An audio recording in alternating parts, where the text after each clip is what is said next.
नमस्कार, IND 121 में आपका स्वागत है। मैं हूं आपके साथ नवीन पुरोहित और आज हमारे साथ चर्चा करने के लिए मौजूद हैं मध्य प्रदेश कैडर के सीनियर IPS DG होमगार्ड पवन जैन जी। पवन जी, आपका IND 24 में बहुत बहुत स्वागत है। बहुत बहुत धन्यवाद नवीन जी।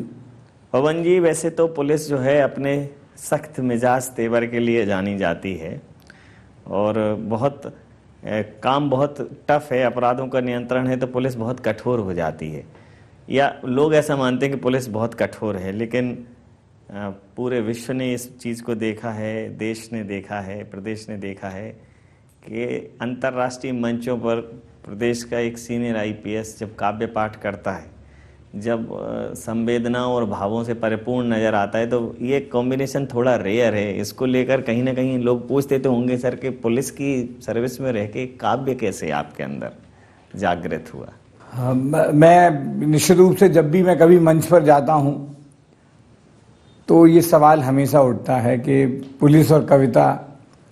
तो मैं मानता हूं कि हर व्यक्ति के अंदर संवेदना के रजगण होते हैं और किसी भी नौकरी में जाने से या किसी भी व्यवसाय में जाने से आपकी मानवीयता खत्म नहीं होती। मैं एक पंक्ति के माध्यम से ये बात कहूँगा कि तू अगर दरिंदा है तो ये मसान तेरा है, तू अगर परिंदा है तो आसमान तेरा है, पर अगर तू इंसान है तो सारा जहां तेरा है। तो मैं मानता हूं कि अगर आपके अंदर संवेदनशीलता के रजगण है तो वो किसी भी रूप में कविता में व्यक्त होते हैं। और मैं हमेशा जब कहता हूं, जब लोग कहते हैं पुलिस और कविता, तो मैं हमेशा यही बात कहता हूं कि बंद हो थाने के पट ऐसा कभी होता नहीं, शहर सोए चैन से बस इसलिए सोता नहीं, कर्म पथ में है मिले मुझको मगर कांटे बहुत, आदमी हूं कैसे कह दूं मैं कभी रोता नहीं। जी जी।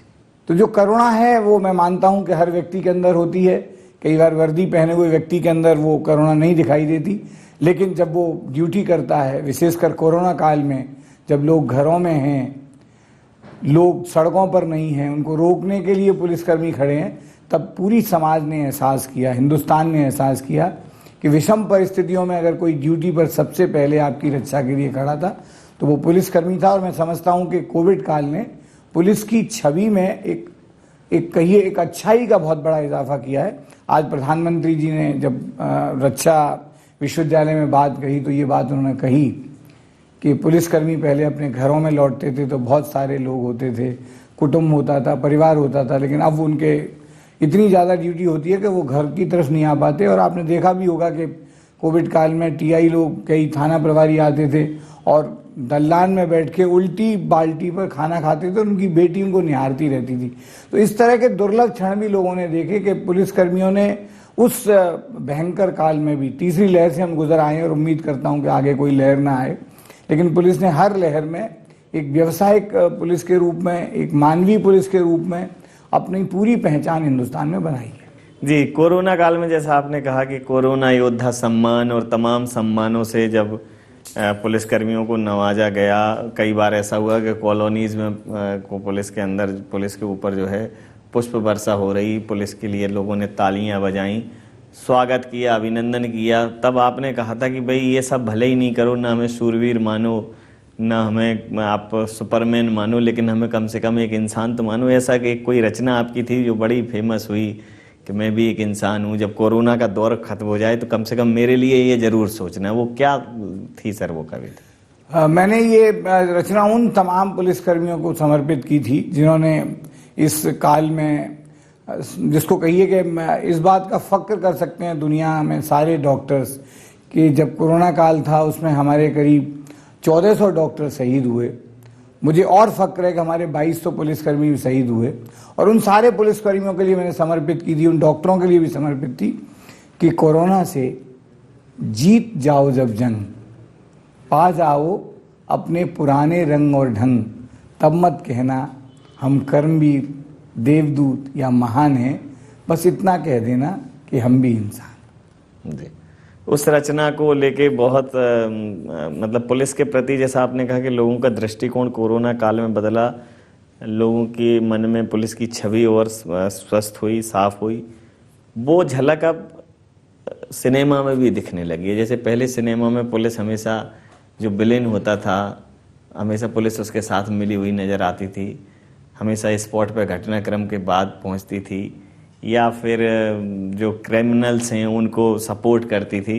लेकिन फिर सिम्बा और सिंघम और सूर्यवंशी जैसी फिल्में जो आ रही हैं, तो आपको लग रहा है कि समाज का सोच जो है पुलिस के लिए बदलने लगा है? नहीं, मैं निश्चित रूप से अर्ध सत्य वो पहली फिल्म थी जी। जिसने पुलिस के बारे में एक जानकारी दी कि गिलास भरा हुआ है, आधा खाली भी है, लेकिन आपके नजरिए की बात है। तो मैं ये मानता था कि पुलिस थाने में जो लोग गए हैं उनकी धारणा पुलिस के बारे में बदल जाती है जब वो पुलिस का व्यवहार परिवर्तित देखते हैं।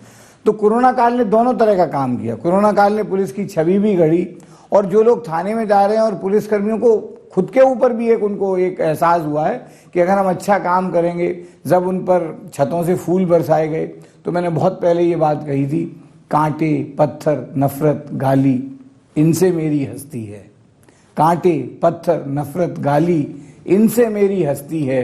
फूल, मोहब्बत, इज्जत, ताली, जाने कैसी बस्ती है। और ये चारों मिले, ये अब सारी चीजें जब मिल रही है तो मुझे लगता है कि ऐसी बस्तियां हिंदुस्तान में बढ़नी चाहिए जो पुलिस को इज्जत दे सकें, ताली दे सकें, फूल बरसा सकें, लेकिन पुलिस को भी उसके काबिल बनना हो। जी। मैं अगर आपकी संवेदनाओं के इस भंवर से अगर मैं बाहर निकल के फिर मैं पुलिस की बात करूं, तो बतौर डीजी होमगार्ड अभी आपने बहुत नवाचार किए हैं होमगार्ड में, और नया निरंतर करने की प्रक्रिया चलती रहती है। तो मध्य प्रदेश में या कहीं भी होमगार्ड को एक ऐसे फोर्स के तौर पर देखा जाता है जिसकी बहुत उपयोगिता नहीं है, जबकि मुझे लगता है कि बड़ा उपयोगी है। तो होमगार्ड को लेकर क्या दृष्टिकोण रखते हैं? ये दायित्व जो आपको मिला है उसको कैसे अब देखिए, मैंने कहा ना कि होमगार्ड का गठन एक स्वयंसेवी संगठन के रूप में किया गया था।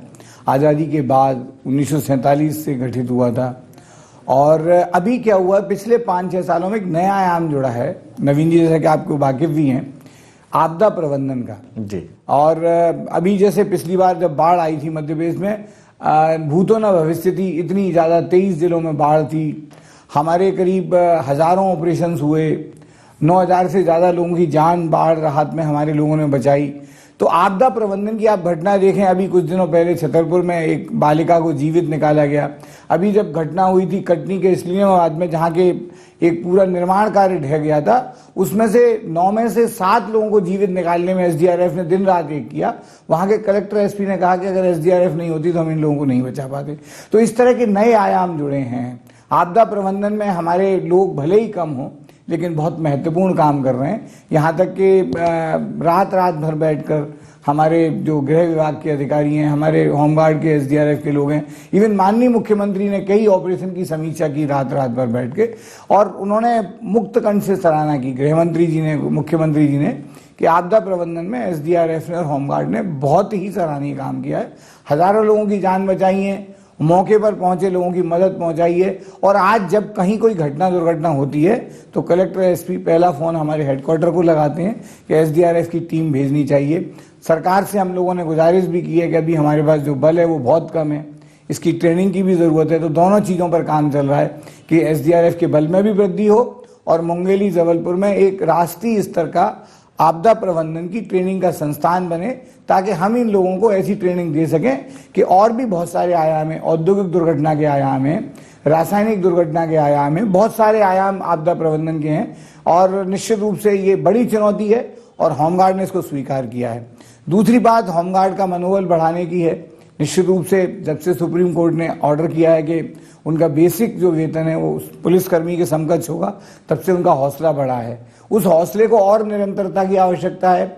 अभी हम लोगों ने एक नवाचार किया था, क्योंकि जहाँ जिस परिवेश में होमगार्ड रहते हैं वो थोड़ा सा सुरम्य वातावरण में हो, तो हम लोगों ने पूरे देश के कलाकार बुलाए और हमने मध्य प्रदेश की खदानों में निकलने वाले पत्थर को तराशने के लिए उनको सौंपा।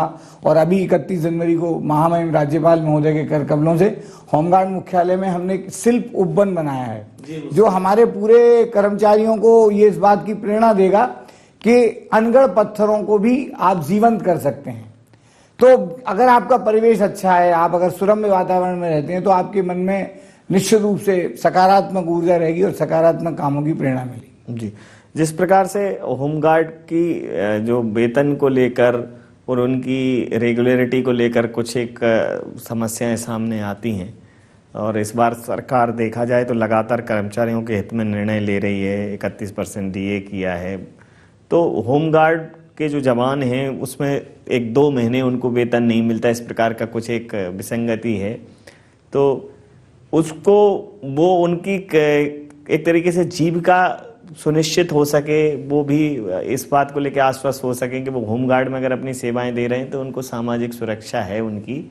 इस दिशा में सर कुछ प्रयास किए जा रहे हैं? देखिए, इसमें दोनों चीज़ें हैं नवीन जी। कुछ चीज़ें इसमें अभी मैं बहुत विस्तार से नहीं कह पाऊंगा क्योंकि ये हाईकोर्ट में मुद्दा लंबित है। सेमी जुडिशियल अपन कह सकते हैं। वाद्य सेवा, वाद्य कॉल ऑफ जिसको अपन कह रहे हैं, कंपलसरी कॉल ऑफ होता है।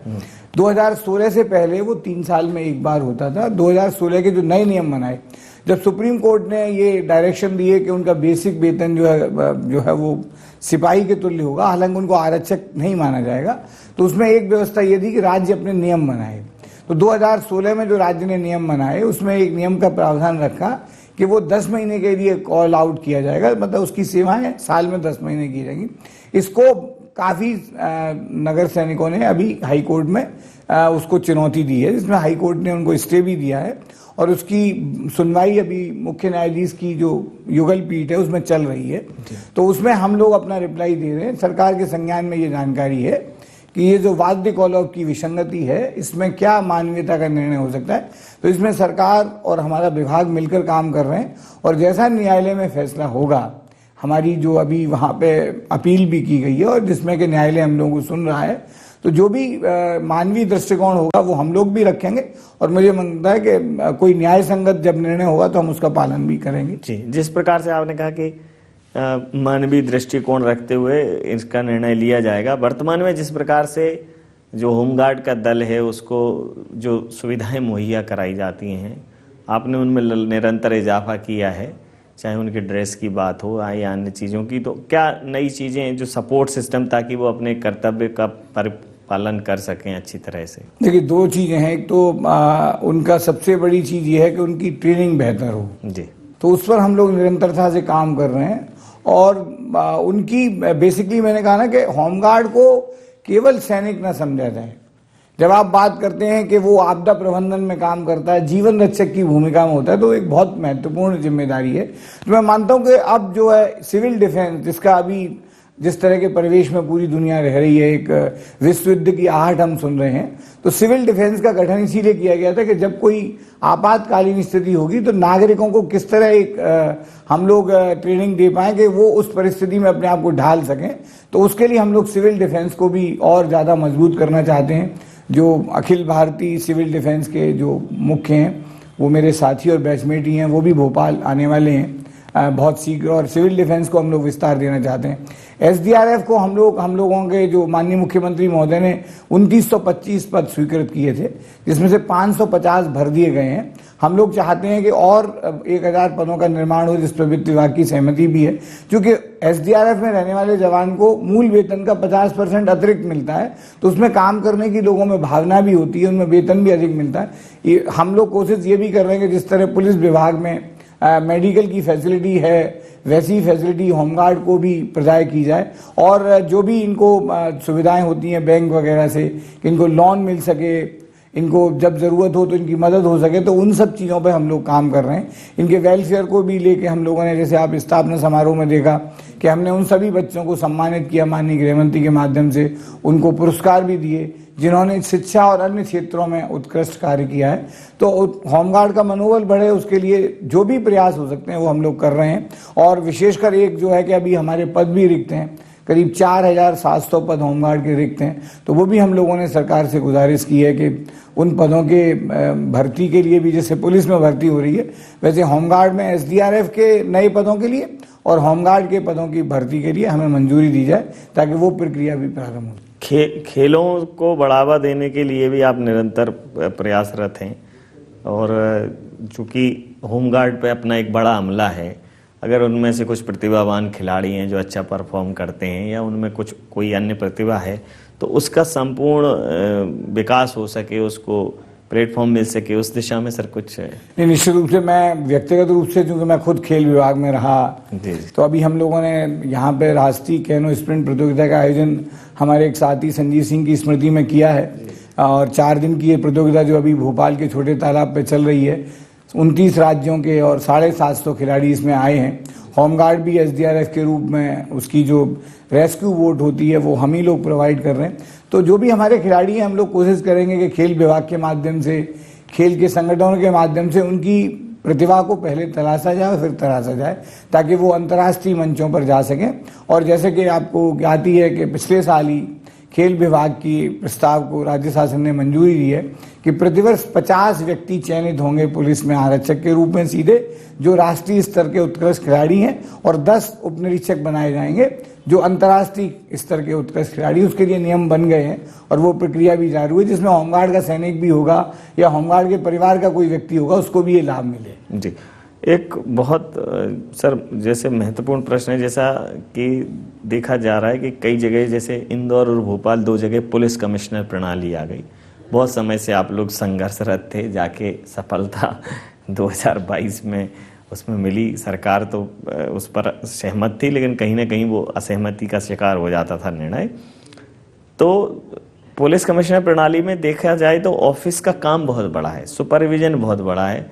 कई बार हम देखते हैं कि थानों में जो बल है, आरक्षक हैं या जिनको फील्ड में काम करना है, वही लोग ऑफिस में कंप्यूटर या उन पर काम कर रहे हैं। तो कहीं ना कहीं होमगार्ड का इस्तेमाल वहाँ किया जा सकता है कि जो होमगार्ड में दक्ष लोग हों, जो कंप्यूटर चला पाते हो, तो जो मूल ड्यूटी करने वाले लोग हैं उनको ऑफिस के कामों में, एक बड़ा अमला ऑफिस के कामों में कमिश्नर प्रणाली में इन्वॉल्व हो रहा है। तो जहाँ 2 शहरों में, एक मेरा ऐसा थॉट है कि मुझे लगता है कि अगर होमगार्ड के कुछ लोग जो काम कर सकते हैं तो वो क्लरिकल जो वर्क है उसमें उनका उपयोग किया जा सकता है। अगर इसमें, ये मैंने कहा ना कि इसमें बहुत सारे रास्ते निकाले जा सकते हैं। सबसे पहला रास्ता तो यही है कि पुलिस में करीब 22,000 पद खाली हैं मध्य प्रदेश पुलिस में, उसकी एक भर्ती की प्रक्रिया चल रही है। 6,000 पद भर्ती होंगे तो वो लोग आएंगे और उनको हम लोग इस तरह की ट्रेनिंग दें, कंप्यूटर की है, ड्राइविंग की है। एक कांस्टेबल को हम कहिए जिसको मल्टी स्पेशलिटी दें, उसको निपुणता दें ताकि वो सारे काम कर सके। तो निश्चित रूप से जब नया तंत्र आता है, क्योंकि अब उनको मैजिस्ट्रेट पावर मिल गए हैं, उनके कोर्ट भी होंगे, अधिकारियों की जिम्मेदारियां भी बढ़ गई हैं अधिकारियों के साथ साथ, तो निश्चित रूप से चूंकि ये जो अधिकारी बड़े हैं, जैसे भोपाल में 8 DCP स्तर के अधिकारी हैं, तो उनके लिए जो अमला होता है, ऑफिस का स्टाफ होता है, तो सामान्यतः ये होता है कि पहले जो आपके पास उपलब्ध है उसी में से होता है। लेकिन इनके लिए निश्चित रूप से उनके पद भी स्वीकृत होंगे, उनकी भर्ती भी होगी। इस प्रक्रिया में समय लगेगा, लेकिन तब तक ऐसे लोग, चाहे वो पुलिस में हों, चाहे SAF में हों, चाहे होमगार्ड में हों, उनकी पहचान की जाए कि जो वहाँ पे वैकल्पिक रूप से काम कर सकें जब तक कि नियमित अमला ना आ जाए। बिल्कुल ठीक। जिस प्रकार से माननीय मुख्यमंत्री जी तो संवेदनशीलता के साथ हर प्रकार के सकारात्मक काम में सहयोग करते ही हैं, लेकिन हमेशा से मैं देख रहा हूँ बहुत समय से कि माननीय जो गृह मंत्री जी भी हैं वो भी होमगार्ड के कार्यक्रमों को लेके या होमगार्ड की उन्नयन को लेकर, या जब भी कोई समीक्षा बैठक होती है, चर्चा होती है, आपका कोई भी प्रस्ताव होता है, तो बहुत ही रिस्पॉन्सिव रहते हैं। तो जब कहते हैं कि जब नेतृत्व थोड़ा संवेदनशील होता है और रिस्पॉन्सिव होता है, तब उनके किसी भी विषय में उन्नयन की बात की जाए, उत्थान की बात की जाए, तो उन सब विषयों पर सहज स्वीकृति बन जाती है।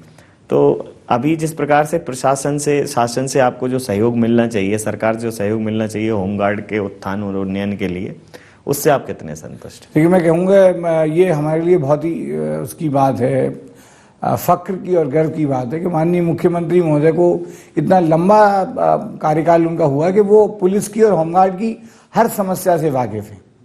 तो एक तो ये कि हमें वो समस्या अवगत कराने की आवश्यकता नहीं होती, जैसे ही हम लोग कहते हैं और मुख्यमंत्री के संज्ञान में वो रहता है। गृह मंत्री जी भी बहुत वरिष्ठ हैं और चूंकि वो चंबल क्षेत्र से आते हैं तो उनको समस्याओं का जो एक फील्ड का अनुभव है वो भी पुलिस की से वाकिफ है। और मैंने देखा कि जितनी सह्रदता से, जितनी संवेदनशीलता से मुख्यमंत्री और गृह मंत्री हमारे, चाहे बजट की समस्या हो या हमारे होमगार्ड की कोई बड़ी समस्या हो, उसके निराकरण के लिए तत्पर और अग्रसर रहते हैं और जो भी उसकी रुकावटें होती हैं उसको वो दूर करते हैं। पुलिस के जब भी वेलफेयर की बात आती है, चूंकि आप उन सारी शाखाओं में अपनी सेवाएं दे चुके हैं, पुलिस के उत्थान की बात आती है, हमेशा आपने पुलिस का पक्ष बड़ी प्रमुखता से रखा है।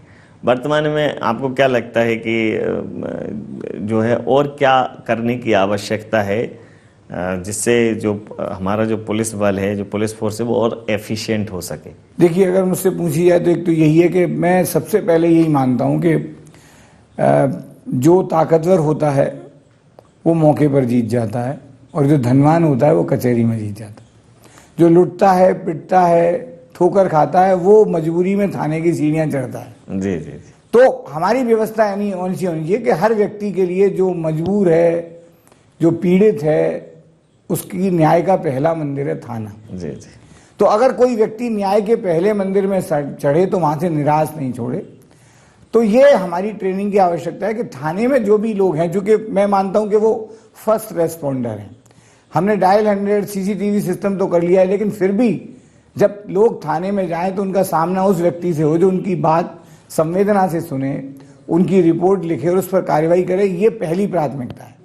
और दूसरा, मैं मानता हूं कि समाज में कोई भी गतिविधि असामाजिक, चाहे वो सट्टा, जुआ, अवैध शराब, अवैध हथियार, मादक पदार्थ, किसी भी तरह का कोई भी कारोबार पुलिस की मिली भगत और लापरवाही से ना हो।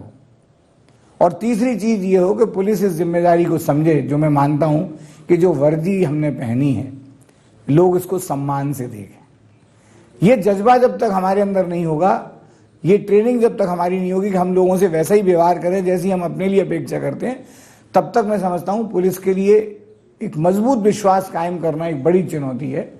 पुलिस की जो धुंधली छवि थी, कुछ उजली तो हुई है, लेकिन वो और उजली हो सकती है अगर थाने में आने वाले लोगों की समस्याएं सुनी जाएं। पुलिस असामाजिक तत्वों के साथ किसी भी तरह की कोताही न बरते। जैसे हमारे मुख्यमंत्री कहते हैं कि आप जो है बदमाशों के लिए भद्र से कठोर और शरीफों के लिए आप बिल्कुल कोमल बने, फूल की तरह। मैं हमेशा ये कहता हूं कि पुलिस वही सम्मान के काबिल है जिसको देखकर शरीफ चैन से रहे और बदमाश बेचैन रहे। जी बिल्कुल ठीक है। तो अगर इस धारणा पे हम लोग उतरेंगे, और मैं समझता हूं कि ये कोई बहुत बड़ा काम नहीं है, अगर पुलिसकर्मी अपने अंदर से ठान ले कि मुझे इस वर्दी की इज्जत बढ़ानी है, और जिस तरह से उन्होंने कोरोना काल में बढ़ाई है तो आगे भी बढ़ी रहेगी। मध्य प्रदेश की पुलिस को अगर मैं देश के दृष्टिकोण से देखूं तो मध्य प्रदेश के पुलिस फोर्स को बहुत ही सम्मान के नज़रों से देखा जाता है। मध्य प्रदेश के नवाचारों को कई राज्यों ने अडॉप्ट किया है। अब आप चूंकि पुलिस अधिकारी बतौर भी और कवि बतौर भी, मतलब आप दो माध्यम हैं आपके पास बाहर जाने के, लोगों से घुलने मिलने के। तो मध्य प्रदेश पुलिस को आप किस दृष्टिकोण से देखते हैं कि जैसा मध्य प्रदेश पुलिस के बारे में परसेप्शन है, अन्य राज्यों से जब ऐसा अप्रिसिएशन मिलता है तो उस वक्त? देखिए, जब भी कभी ये बात होती है कि मध्य प्रदेश की कानून व्यवस्था कैसी है, तो आप अगर देखेंगे बाकी सारे पैरामीटर्स पर, उसमें शांति व्यवस्था, कानून व्यवस्था के मामले में मध्य प्रदेश हमेशा देश के 4-5 अग्रणी राज्यों में रहता है। तो ये निश्चित रूप से हम कह सकते हैं, इसीलिए कहा जाता है कि मध्य प्रदेश शांति का टापू है। हमने बड़ी बड़ी समस्याओं का सामना किया है। नवीन, आप तो संचल से आते हैं कि जहां एक समय ऐसा होता था कि बीहड़ों में बागियों की गोलियों की गूंज सुनाई देती थी। आपने मुझे जीने दो फिल्म अगर देखी हो, तमाम फिल्में आई, तो वो एक इतिहास रहा मध्य प्रदेश का। लेकिन उस समस्या पे जिस बखूबी से मध्य प्रदेश में काबू पाया गया, चंबल, ग्वालियर अंचल के सभी दुर्दांत दस्युओं को या तो आत्मसमर्पण कर दिया या उन्हें धराशायी कर दिया। रीवा में भी, और जो इलाहाबाद से लगे क्षेत्र सतना, बांदा, उसमें जो दस्यु समस्या थी उसमें मध्य प्रदेश ने काबू पाया। तो हम कह सकते हैं कि आज दस्यु समस्या मध्य प्रदेश में करीब करीब समाप्त है और बड़े गैंग मध्य प्रदेश में काम नहीं कर रहे हैं। नक्सली निश्चित रूप से मानता हूँ एक बड़ी समस्या है जो चुनौती हो सकती है, लेकिन उसको हमने काफ़ी सीमित क्षेत्र बालाघाट में ही उसका प्रभाव रहा है, और छत्तीसगढ़ जाने के बाद से मध्य प्रदेश के लिए वो उतनी बड़ी समस्या नहीं रही। आतंकवाद एक बड़ी समस्या रहा यहाँ पे, उसकी एक थिंक टैंक के रूप में इंदौर, उज्जैन में सिम्मी जैसे संगठन थे। आपने उसके बहुत सारे उसके एक खंडवा में और रतलाम में ऐसे कुछ घटनाक्रम भी देखे। यहाँ तक कि भोपाल में एक जेल प्रहरी की निर्मम हत्या करके उनके दुर्दांत आतंकवादी फरार हुए थे, लेकिन पुलिस ने 24 घंटे के अंदर उनको नेस्तनाबूद किया और एक बड़ी घटनाओं को टालने का अंजाम दिया। तो मध्य प्रदेश ने इन लड़ाइयों को बहुत अच्छी तरह लड़ा है। और सांप्रदायिक जहाँ तक सद्भाव की बात है, छुटपुट घटनाएं हुई हैं, लेकिन पिछले 15-20 सालों में मध्य प्रदेश उस तरह के किसी सांप्रदायिक आग में नहीं झुलसा है कि जिससे किसी तरह की बदनामी हो। तो मैं मानता हूं कि बड़ी समस्याओं पर पुलिस ने चुनौतीपूर्ण काम किया है। निरंतर कुछ न कुछ घटनाएं होती हैं और उसमें मैं मानता हूं मध्य प्रदेश पुलिस बहुत ही संवेदनशीलता से काम करती है। हर अपराध में समय पर पुलिस पहुंच जाए जरूरी नहीं होता, लेकिन अपराधी को पकड़ने में कोई कोताही नहीं बरती जाती, ये मैं बिल्कुल कह सकता हूं। और जहां तक रिपोर्ट लिखाने का सवाल है, मध्य प्रदेश में अगर आप खुद इसको अनुभव करें तो मध्य प्रदेश में हर अपराध की रिपोर्ट लिखने का जो एक ढांचा है वो तैयार है और मैं मानता हूं कि मध्य प्रदेश पुलिस पूरी तत्परता से कार्यवाही भी करती है। सर, अंतिम और महत्वपूर्ण प्रश्न कि हर व्यक्ति की अपनी एक कार्यशैली होती है, अपना एक काम करने का तरीका होता है। तो कई बार ऐसा होता है कि लोग बड़ा इम्प्रेशन छोड़ते हैं जब अपने कार्यकाल के दौरान, और उनका सोच भी होता है कि भाई मेरे कार्यकाल में मैं ये तो करूं। जैसे खेलों के दृष्टिकोण की बात है तो आपने वहाँ एक कई नए आयाम स्थापित किए। होमगार्ड को लेके क्या सोचते हैं कि इसको कैसे, मतलब कोई एक नया ऐसी योजना जो आपको लगता हो कि मैं इस कार्यकाल में इसको जरूर करूंगा इनके लिए? देखिए, मैं पुलिस में अगर कहूँ तो मेरी 35 साल की पूरी जीवन का सबसे बेहतरीन समय था जब मैं सरगुजा में था और मैंने वहाँ पर सूदखोरी उन्मूलन अभियान पहली बार देश में अभियान के रूप में चलाया। 10,000 मजदूरों को ऋण मुक्त कराया, 20 करोड़ की संपत्ति साहूकारों की तिजोरी से आज़ाद करवाई। फिर मैंने वही अभियान सीहोर और उज्जैन में चलाया और हजारों लोगों को सूदखोरों के चंगुल से आज़ाद कराया। वो इस तरह के अभियान होते हैं जो आपको जिंदगी भर एक कहिए एक संतोष प्रदान करेंगे कि मैंने कुछ काम किया। होमगार्ड में मैं निश्चित रूप से जब मैं आया था तो मैं मानता हूं कि कहीं ना कहीं मुझे लगा कि हमारे साथियों में उस तरह का मनोबल नहीं है जो एक प्रोफेशनल फोर्स में होना चाहिए। तो मेरा उद्देश्य यही रहेगा कि होमगार्ड को जब मैं रहूं तो एक ऐसे फोर्स के रूप में परिवर्तित करूं, चाहे वो एसडीआरएफ को नए आयाम देने की बात हो, चाहे उनकी ट्रेनिंग को विश्व स्तरीय करने की बात हो, या उनकी सुख सुविधाओं में उस तरह की वृद्धि की बात हो कि वो निश्चित रूप से ये महसूस करें कि वो किसी भी मामले में किसी भी पुलिस की एजेंसी से कमतर नहीं है। उनको वर्दी पहनने में वही फक्र हो जो मध्य प्रदेश पुलिस के आरक्षक को होता है। वो मेरी पहली चुनौती रहेगी। और दूसरा ये है कि मध्य प्रदेश होमगार्ड और एसडीआरएफ को एक अच्छे फोर्स के रूप में, जैसे बहुत कम साथियों के बावजूद भी आपदा प्रबंधन में एसडीआरएफ ने मैं कहिए उल्लेखनीय काम किया है, तो वैसी छवि पूरे विभाग की बने कि ये संख्या भले ही कम हो, तनख्वाह भले ही कम हो, लेकिन काम अच्छा कर रहे हैं। है नहीं ख्वाहिश ऐसी कि स्वर्णिम शिखर बनकर दिखूं, लेकिन ये तो चाह है कि नींव का पत्थर दिखूं। चारों तरफ अंधेरे हैं और कुहासा है घना, वक्त की इस धुंध में कुछ रोशनी बनकर दिखूं। तो हमेशा नवाचारों से, नए कार्यों से, संवेदनाओं से अपने सेवा काल में पवन जैन साहब ने तमाम नए आयाम स्थापित किए हैं और बतौर पुलिस महानिदेशक होमगार्ड, बतौर डीजी होमगार्ड, मध्य प्रदेश के इस पुलिस के इस सेगमेंट को, इस हिस्से को और मजबूती मिलेगी, इसका कायाकल्प होगा, ऐसी हम उम्मीद कर सकते हैं। सर, आपने तमाम सारे विषयों पर वही अपने भावपूर्ण अंदाज में, सहज अंदाज में अपने विचार साझा किए। आपका बहुत धन्यवाद, बहुत आभार। Thank you Naveen, thank you so much.